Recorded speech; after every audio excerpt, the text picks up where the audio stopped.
Hi and good morning. Today is August 2nd, and this is the StellaLuna podcast. My name is Jackson, and this is my crafty podcast where I talk about my knitting. Today I have some stitching to show as well as some sewing, so there's a lot to get through today. So hopefully y'all can join me and you're ready for the massive amount of whips I have to show. I need to power through some cold brew this morning. I got up and I got ready and I have knit group at 10. It's 9 o'clock now. So we'll see how quickly I can get through this and see if I can make it over to my knit group. But we're gonna dive in with my knitting. I have one finished object this week and one half-finished object. My finished object is something kind of out of the norm in terms of things that I typically knit. I made a Scrubby. For those of you who probably don't know, I don't think I've really talked about it here on the podcast, but I am co-VP of our local Knitters Guild.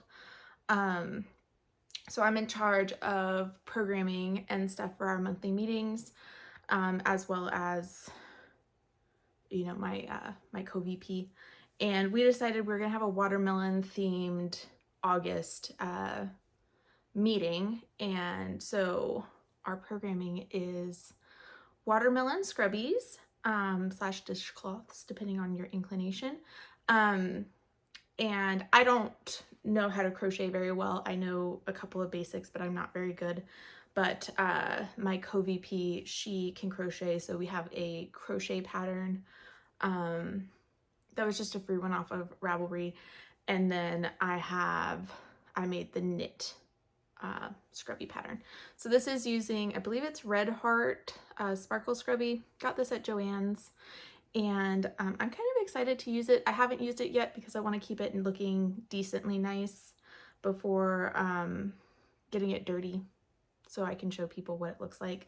I am going to throw this though in some water and just see if I can kind of, I don't know, kind of fix the kind of general circle warping that's like kind of happening.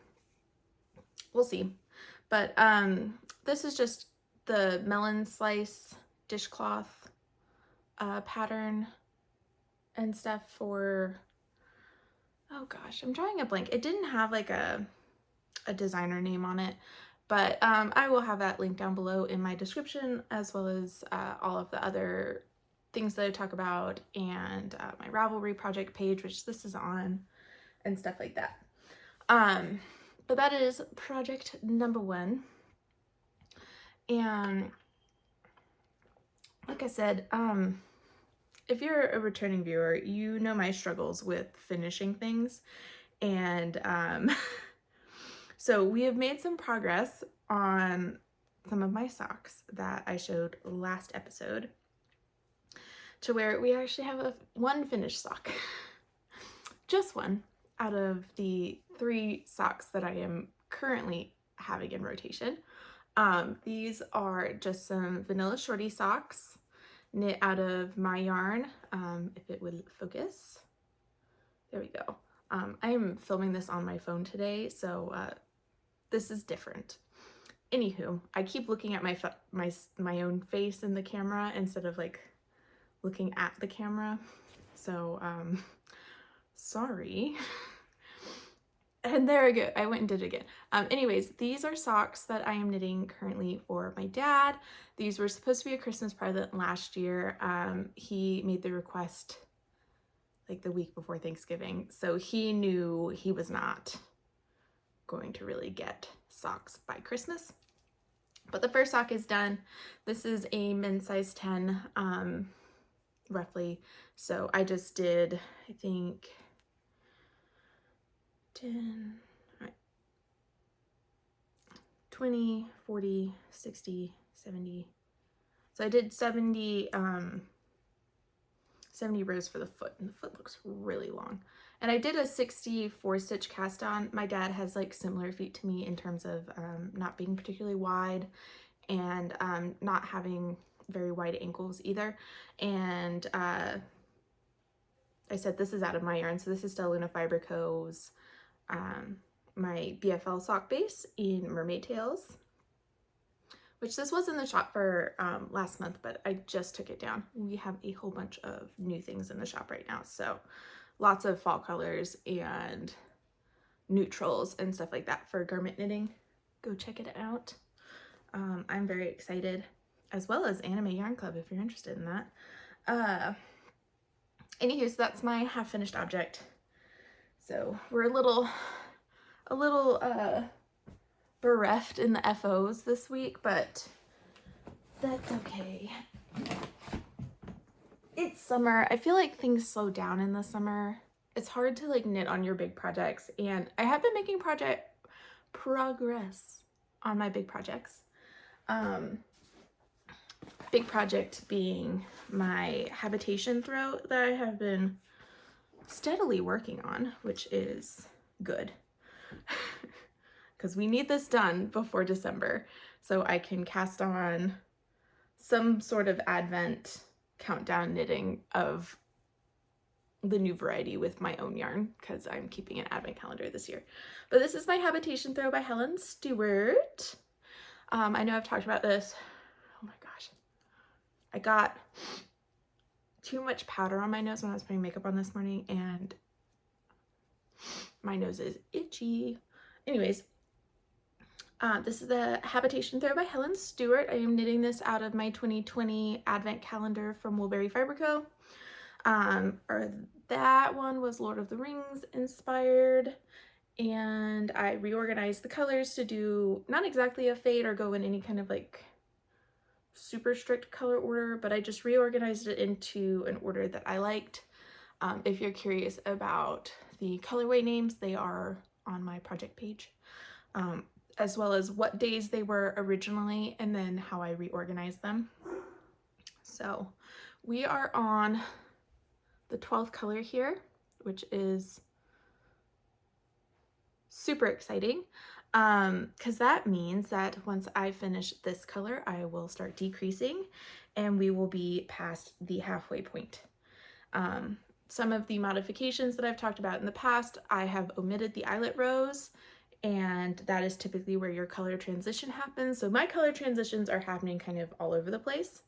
But that is okay because I, in particular, wanted to use up as much of my mini skeins as I possibly could. So what I have left over from each color are just these little ends that are all over the place. So I will not have any scraps, which will be really nice because that was, it wasn't a problem with the first Habitation thread that I did, but I wasn't happy that I had like a ton of leftover scraps of various sizes, just because you had to kind of guess if you were going to be able to finish your pattern repeat, which was like 10 rows. And if you were like up here in the middle, you know, that could be just a couple of rows that you would get out of that color. So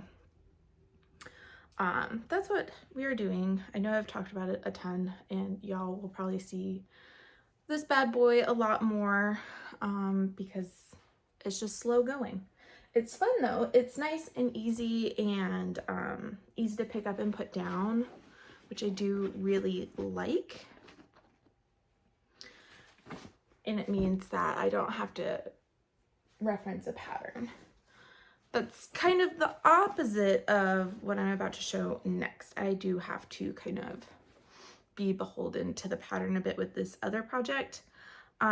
This is my 8 Girls Best Friend Shawl by Isabell Kraemer. I'm knitting this again out of my own yarn.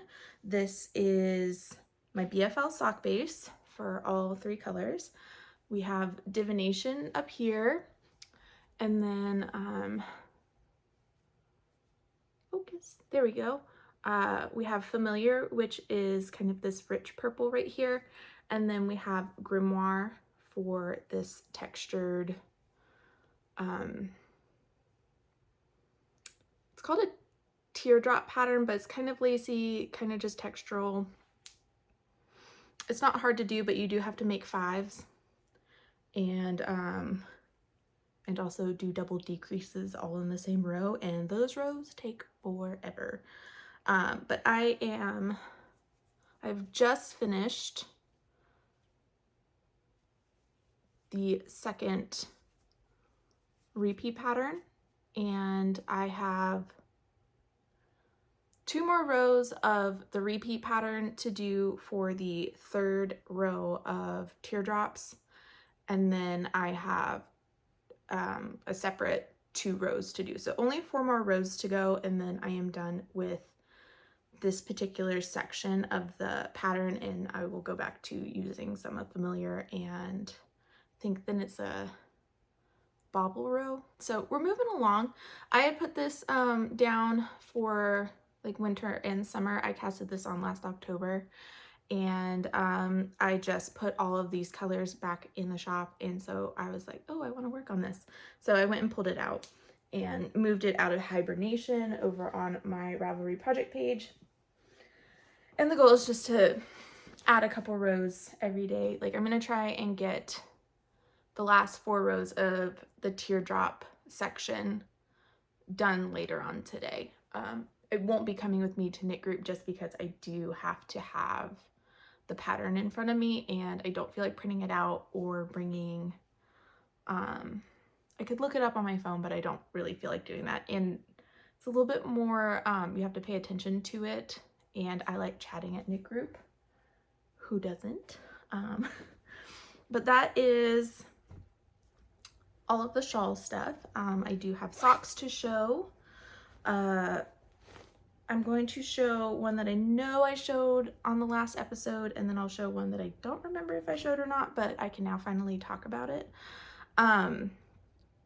So these are my Cabin in the Woods and Free Swim socks from my summer camp collection. We are plugging along nicely. I am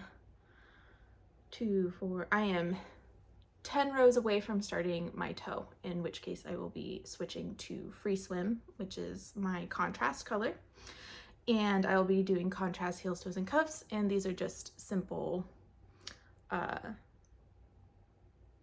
vanilla socks, you know, easy peasy. We're just knitting through it. I'm hoping to just have these done by the end of the month, and but we'll see, because I'm doing a longer leg than I've done in a while, so I am doing, I believe, 20 rows of cuff and then 40 rows of the or this is 15 rows of cuff and then 40 rows of leg, and then I'm going to do a cut-in afterthought heel because that is my preferred method. And I'm knitting this like how I typically do on 2.25 millimeter needles and with 64 stitches cast on. And I've got this in my super cute Knitting Nelly camp bag. I love this little sock bag. It is so cute. I'm really glad I snagged one. So that is that pair of socks. It doesn't look like much has happened on those, but the fact that we're 10 rows away from the toe is very exciting. Next up, in another Knitting Nelly bag that I've had for a long time, probably since college, we have the socks I am knitting for my brother-in-law. This is out of my new Anime Yarn Club. This was the July colorway, which is Sailor Moon inspired. This is Moon Prism Power. So let's see.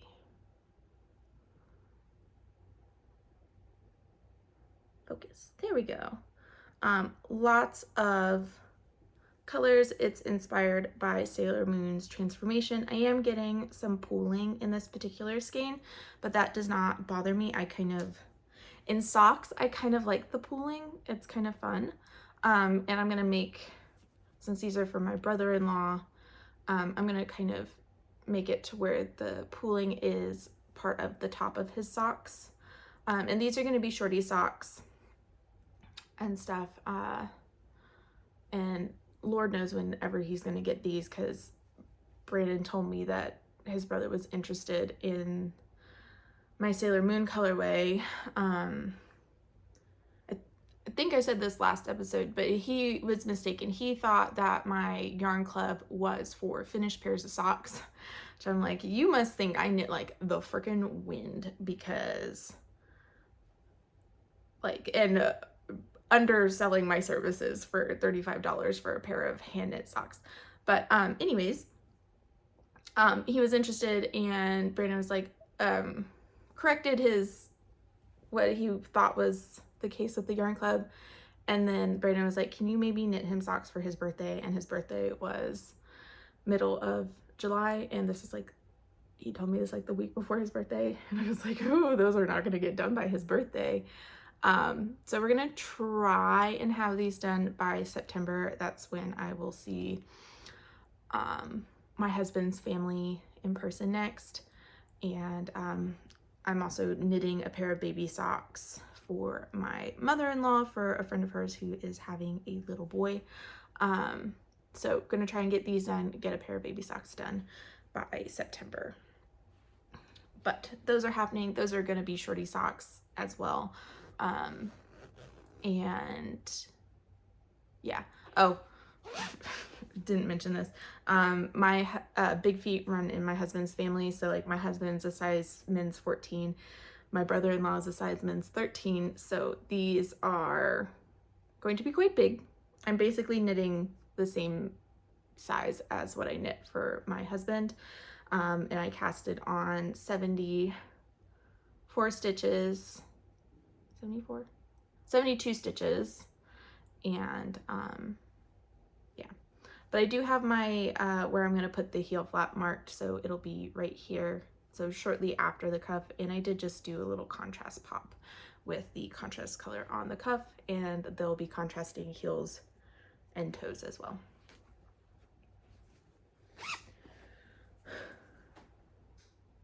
So that is it in the knitting department.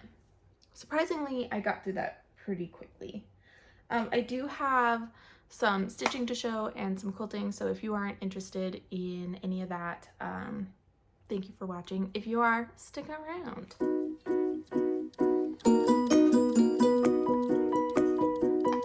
I'm going to start off with cross stitching. I have shown this, I believe, in the last episode or the episode before that, but this is the ABC sampler by Cottage Needleworks. Super cute little pattern. I've had this for a while, and I started this last spring. Knitting is my first and foremost hobby, and everything else kind of comes second. So my cross stitch and my needlepoint are things that don't always get done very quickly. But I have added a few stitches onto this. So last I showed, I had finished this top border, done the tree, and started on the house. And I had just done, let's see, focus. Okay, so I had done 3 little rows over here and come across and done the little chimney and stopped right there. I finished out the top of the roof line and am starting my way back. So I literally only did like one little thread's worth of work on this, and I'm doing this what is it, 2/2 on, I think it's 35 count. It calls for 32 count, but I didn't have any 32 count, and I liked the colors. Yeah, this is 35 count linen. This is Old New England from the Primitive Hare, and I just like the color, so I was kind of like, screw it, we're not doing what the directions say. So you know, we haven't added a ton, and I just did a little bit last night while watching some people who do FLOSSTUBE, but I just like this color. It's really soft, and I have a bunch more of this, and I will be doing other projects on this fabric, but I really like it. I'm hoping that before I get uninterested, because I have a short attention span, I'm hoping that I can get the house done this year and maybe get started on kind of the little flower patch that's over here. And then if this sits until next spring again kind of deal, then I wouldn't feel too bad about that if I at least get the house done. Plus I'm excited to see because it's got some of the yellows that I haven't used yet and I kind of want to work with them. But I'm using the called for flosses for this project. And it's just, I'm really happy with it. It's a slow process though. I don't like stitching in a hoop and I don't have any Q-snaps. So I'm stitching that in hand and it's not the most comfortable. I also did not give myself a very large margin up at the top and that was a learning lesson. But sometimes it has to happen. I am not a super skilled cross stitcher. I've not been doing it for very long. I literally have one finished cross stitch project and like 3 started projects that I am slowly but surely working through. But yeah, that is cross stitch. And now to move on to needlepoint. So I know I talked about this previously when I did my episode after coming back from Florida. But this is here's a bug on my camera. Go away. It's like a fruit fly. I don't know how that got up here. We're in my guest room. Anyways, this is a Pip Roo. I think it's called Hank the Golden, but it's the Golden Retriever canvas from Pip Roo. She does a lot. I say she, I don't actually know. The person behind Pip Roo does a lot of dog canvases, and I really like the Golden Retriever one. My mom got me this one for, I think it was my birthday a couple years ago, and I stitched this up super fast. But this is Luna's canvas. You can see it's a little bit warped because I didn't have a frame on it, but I just need to block it.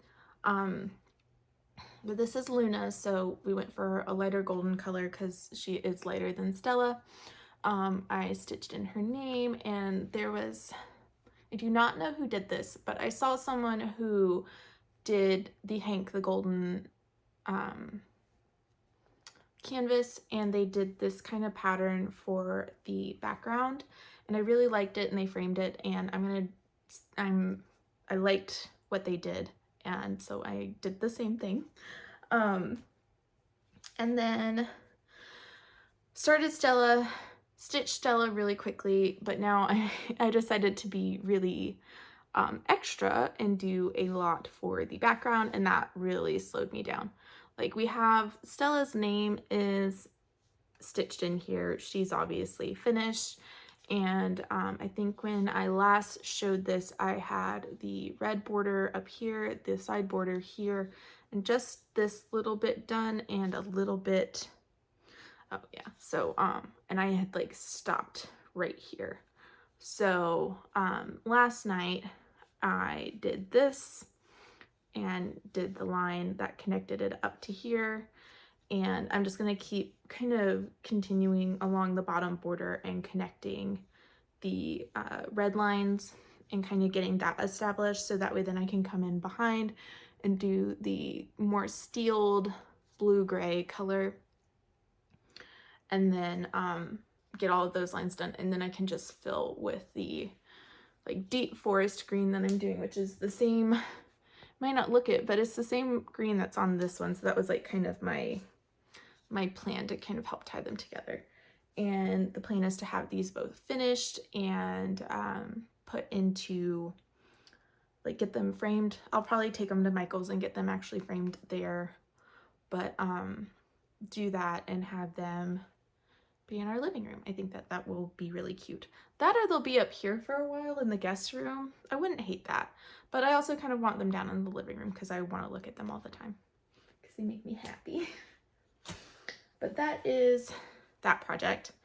And then again, I was watching FLOSSTUBEs last night, and no one really talks about their needlepoint a ton on like knitting podcasts or FLOSSTUBE and stuff. And so it was just kind of like, oh, I'll stitch a little bit on my cross stitch and I'll pick up some of my needlepoint stuff because it's a little bit more mindless. I don't have to count as much because they're painted already.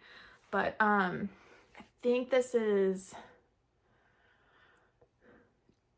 Stitches in the District, something like that. One of the needlepoint shops in DC. My mom saw this and she had shared it with me. I fell in love. I love Christmas time. I love the holidays. And I really like the idea of making a pillow. My mom has a bunch of cross-stitch Christmas pillow, or not cross-stitch, needlepoint Christmas pillows that I don't think she made, but I think she like bought or was like gifted to her or something like that. But we have a bunch of these cross-stitch pillowcases for the holidays that my mom pulls out, and I really love them. And I kind of wanted to create one for myself to like put on our bed or put up here in the guest room during the holidays. So this is what she got me a couple years ago, and it's huge. And it takes a long time, even though it's like 13 count mesh. These stitches take forever, and I'm doing this, I think, in silk and ivory. My mom got a kitted up kit. That's a little redundant. Got the flosses kitted for me and gifted to me, and we're working on this, and someone had done this particular pattern and lined the reindeer in like a sparkly golden floss.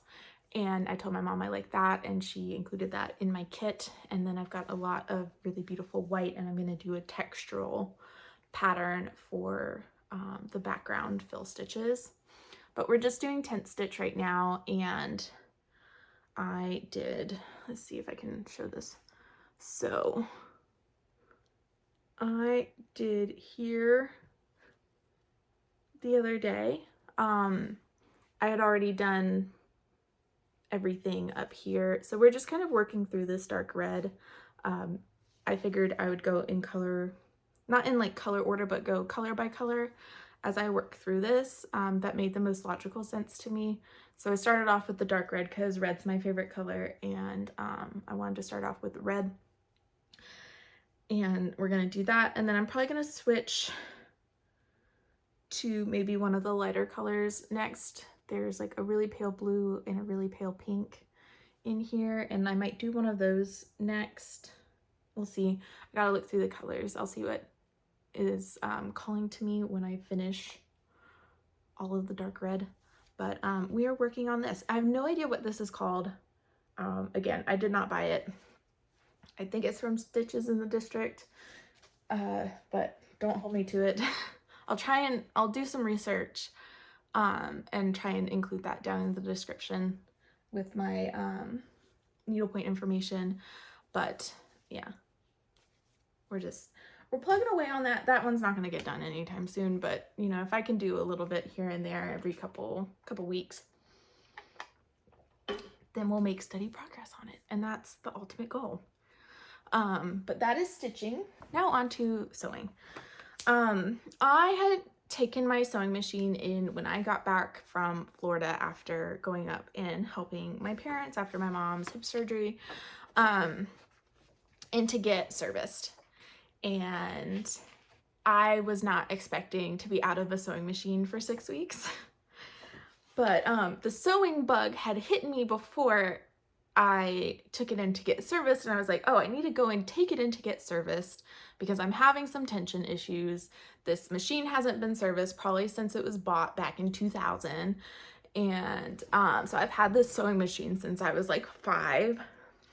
I know I was at least 5, if not younger, when my mom got this sewing machine for me, because we still lived in Atlanta at the time, and we moved when I was in 2nd grade. And I was old enough to take little kid sewing classes at Pintucks and Pinafores in Atlanta and stuff. And my mom taught there for a while and stuff. But either way, I've had this sewing machine for over 20 years. I have never serviced it. My mom might have serviced it at some point. Learned the hard way that I apparently had not changed my needles in like a decade, because probably the last person to change my needles was my mom, and I hadn't been changing my needles. The things you learn, super duper stupid on my part, because that should make sense to change your needles every so often.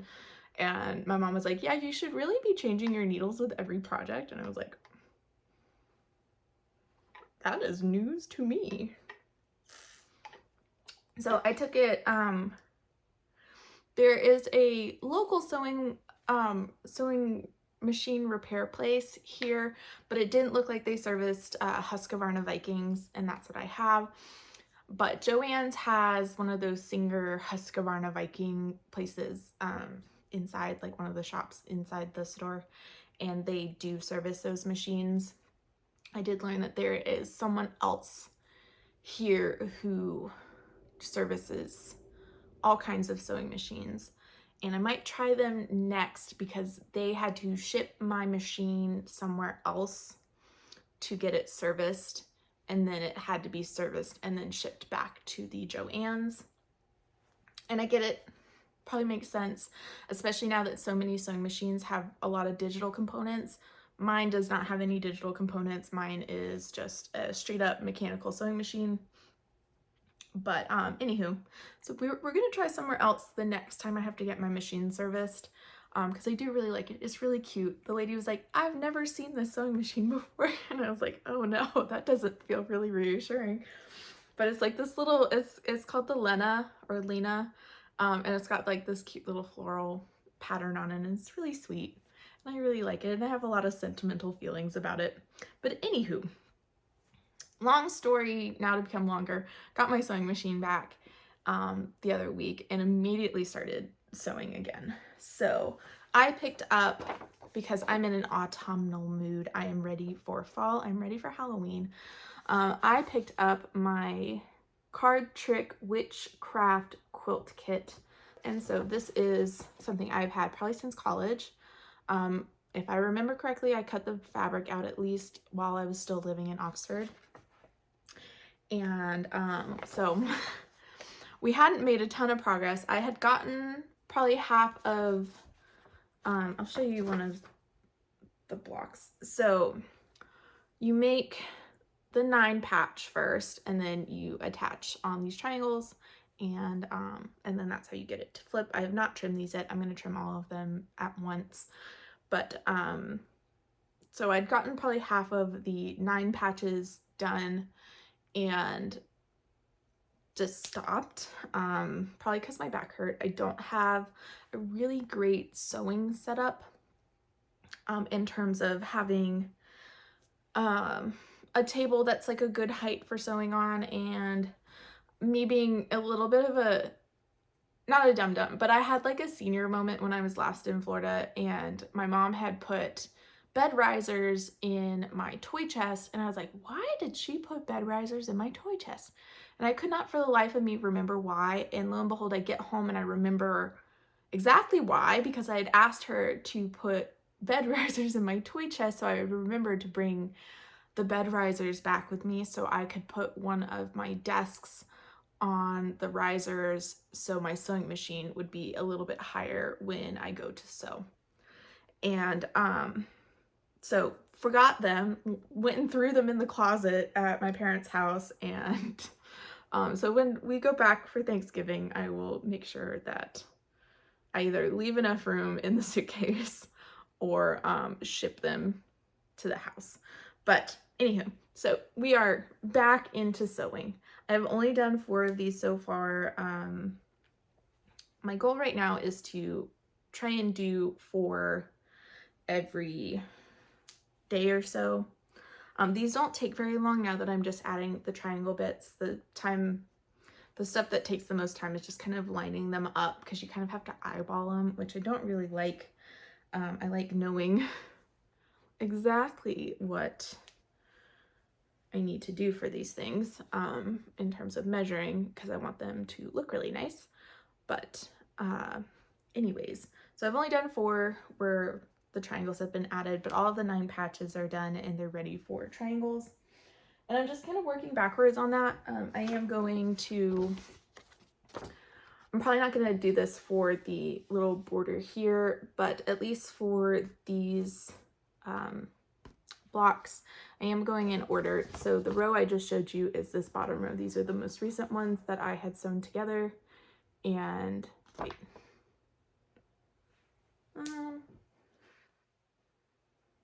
Never mind. It's the top row. My bad. So I'd done the top row, and we're just gonna try and do 4 every day or so, or try and do maybe a little bit more than 4 on weekends when I have a little bit more free time. But that then leads us to the next quilt. Now, nothing has happened with this quilt, but I do feel like I need to show it because I'm really proud of this, but there's stuff that needs to happen, and kind of the card trick witchcraft quilt is a little bit of a precursor.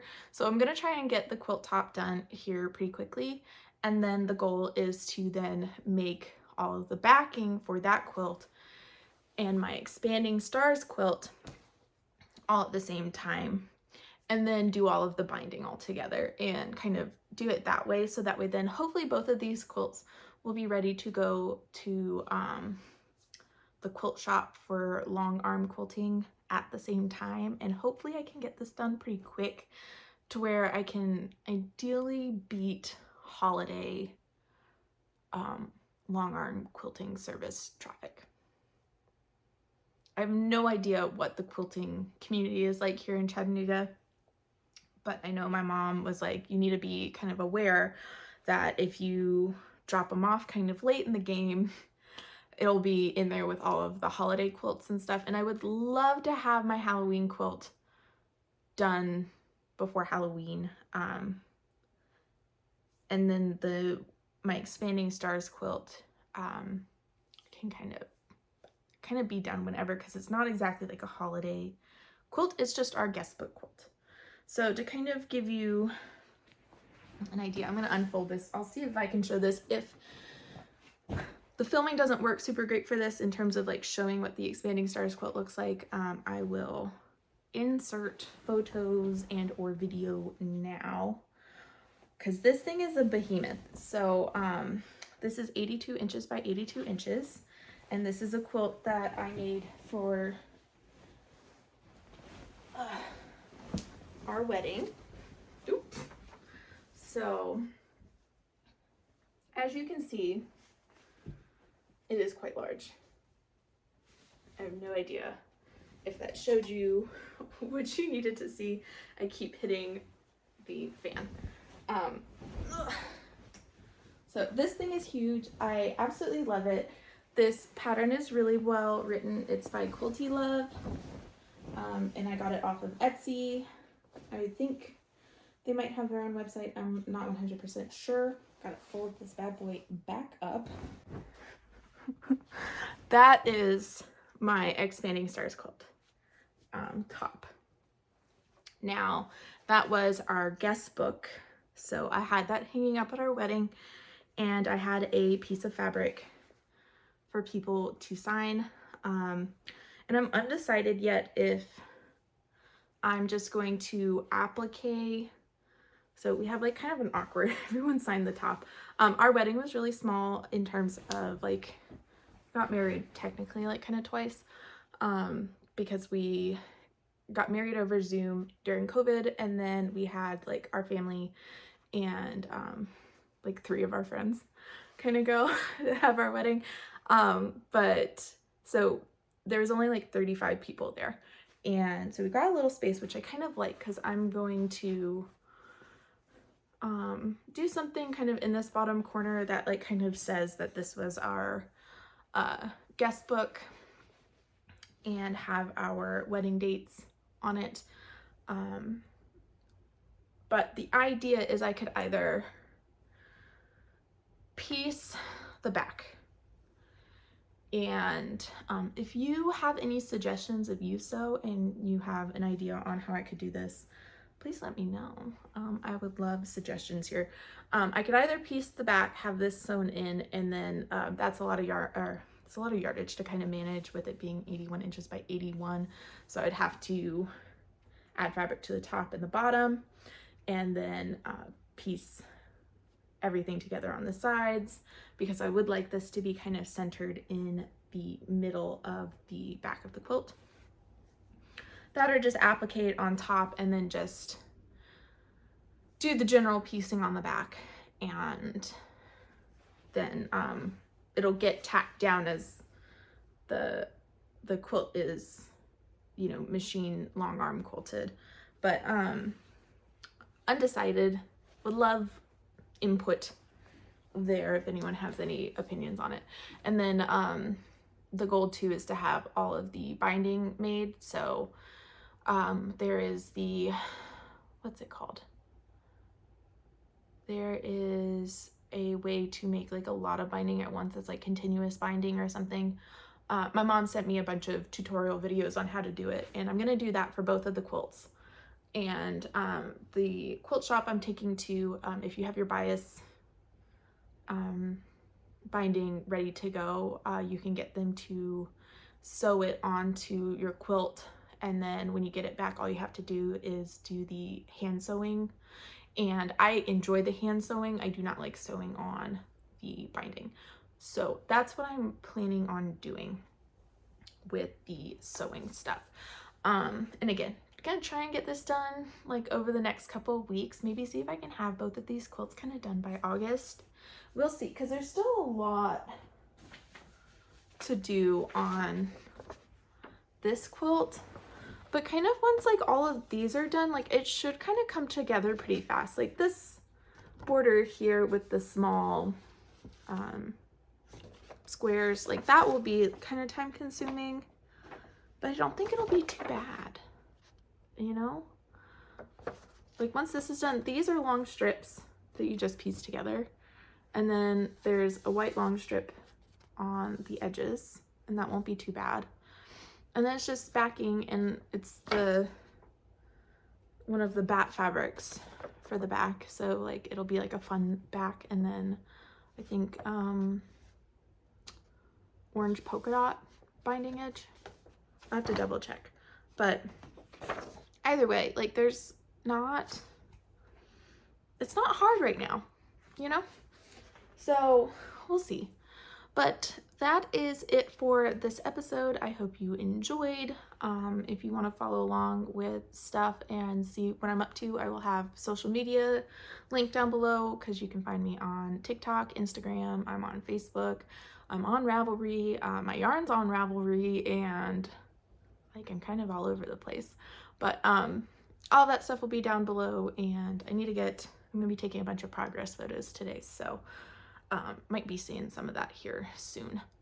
But anywho, thank you for watching. If you stuck around this long, I am off to knit group, and I will talk to y'all later. Bye.